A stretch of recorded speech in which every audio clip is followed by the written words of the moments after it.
Hi hello నమస్తే welcome back to our channel. అందరూ ఎలా ఉన్నారండి? నేనైతే చాలా చాలా బాగున్నాను. నేను ఇప్పుడు చెప్పబోయే సినిమా వచ్చేసి ముద్దు బిడ్డ అండి. ఇది ఓల్డ్ సినిమా.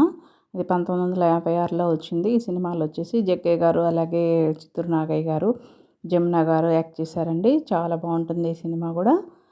జగ్గయ్య గారిని డాక్టర్గా చదివిస్తారనమాట నాగయ్య గారు. ఆ ఇద్దరు అన్నదమ్ములు అనమాట. జగ్గయ్య గారు, నాగయ్య గారు ఇద్దరు అన్నదమ్ములు. ఈ సినిమాలో వచ్చేసి జగ్గయ్య గారు డాక్టర్గా చేస్తారండి. ఆయన పై చదువులు చదువుకొని పల్లెటూరులోనే వచ్చి అందరికీ సేవ చేయాలని చెప్పి అక్కడే హాస్పిటల్ పెట్టుకొని ఉంటారు. అక్కడ నాగయ్య గారు వచ్చేసి జమున గారిని పెళ్లి చూపులు చూసి జగ్గయ్య గారికి ఇచ్చి పెళ్లి చేస్తారనమాట. ఆ పెళ్ళి అయిన తర్వాత తనకి మూర్ఛ రోగం ఉంది అనేది బయటపడుతుంది జమున గారికి. అయితే అప్పుడు జగ్గయ్య గారు వచ్చి నాగయ్య గారిని అనుమానిస్తారు. వేరే వాళ్ళు చెప్పడం వల్ల ముందే తెలిసి కూడా ఇలా చేశారు, నీకు అన్యాయం చేశారని చెప్పేసి నాగయ్య గారికి చెప్తారు. ఆ తర్వాత కొంత ఫ్యామిలీ డిస్టర్బెన్స్ అయితే వస్తుంది. ఇందులో సూర్యకాంతమ్మ గారు, అలాగే రమణారెడ్డి గారు కూడా చేశారండి. నాగయ్య గారికి ఒక కొడుకు ఉంటాడనమాట.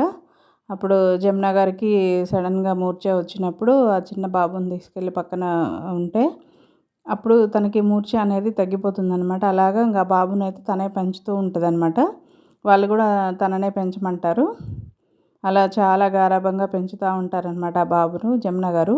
అలాగే సూర్యకాంతమ్మ గారు ఫ్యామిలీ వచ్చేసి ఇంకా జమున గారి ఇంట్లో వచ్చి అక్కడ సెటిల్ అయిపోతారండి. వాళ్ళకి అక్కడ బాబుకు స్కూల్కి కానీ అన్నిటికీ ఇబ్బంది అవుతుంది, మేము కూడా ఇక్కడే ఉంటామని చెప్పేసి వాళ్ళు వచ్చి ఇక్కడే ఉంటారు.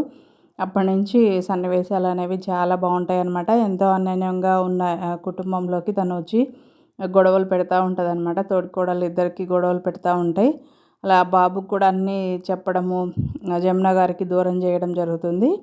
ఈ సినిమా అంతా కూడా చాలా బాగుంటుందండి.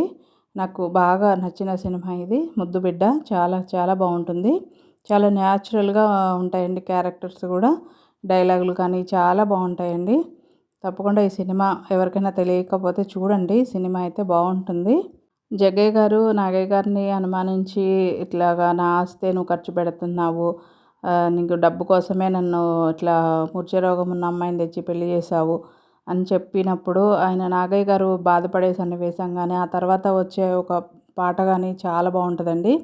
మంచి ఫ్యామిలీ స్టోరీ అండి. ఈ సినిమా అయితే చాలా బాగుంటుందండి. చాలా నచ్చుతుంది మీకు. ఈ సినిమా గురించి మీకు తెలియకుండా ఉంటే, మీరు చూడకుండా ఉంటే మనకు యూట్యూబ్లో ఇప్పుడు అన్నీ అందుబాటులో ఉంటున్నాయి కదా, మీరు ఈ సినిమా కూడా చూడండి. చాలా చాలా నచ్చుతుంది మీకు. మంచి ఫ్యామిలీ స్టోరీ అండి ఇది.